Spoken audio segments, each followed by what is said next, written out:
ஒரு ஊரில் ஒரு சிறிய கிராமத்தில் ஒரு ஏழை விறகு வெட்டி வாழ்ந்து வந்தான். அன்றாடம் காட்டுக்குச் சென்று மரத்தை வெட்டி அதை விற்று பிழைப்பு நடத்தினார். ஒரு நாள் ஒரு ஆற்றின் அருகே மரம் வெட்டும் பொழுது அவரது கோடாரி தவறுதலாக தண்ணீரில் விழுந்துவிட்டது. நதி ஆழமாக இருந்ததால் அவரால் கோடாரியை எடுக்க முடியவில்லை. புதிதாக வாங்க பணம் இல்லாததால் அங்கேயே அமர்ந்து அழுதார்.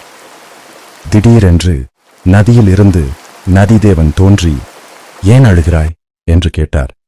விறகு வெட்டி தன் நிலையை விளக்கினான். நதிதேவன் அவர் மீது பரிதாபப்பட்டு உதவ முடிவு செய்தார். அவர் ஆற்றில் மூழ்கி ஒரு தங்கக் கோடாரியுடன் வந்தார்.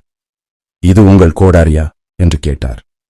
விறகு வெட்டி தங்கக் கோடாரியை பார்த்து, "இல்லை, அது என்னுடையது அல்ல" என்றார்.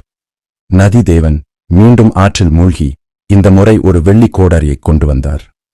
"இது உங்கள் கோடாரியா?" என்று கேட்டார்.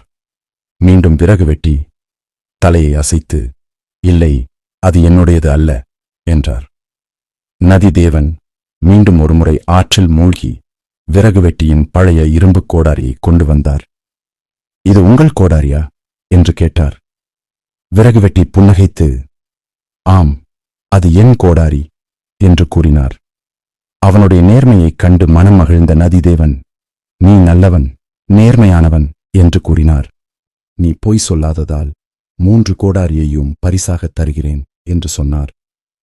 விறகு வெட்டி மிகுந்த மகிழ்ச்சியடைந்தான். 3 கோடாரிகளுடன் வீட்டிற்குச் சென்றான். அன்று முதல் அவர் நிம்மதியான வாழ்க்கை வாழ்ந்தார்.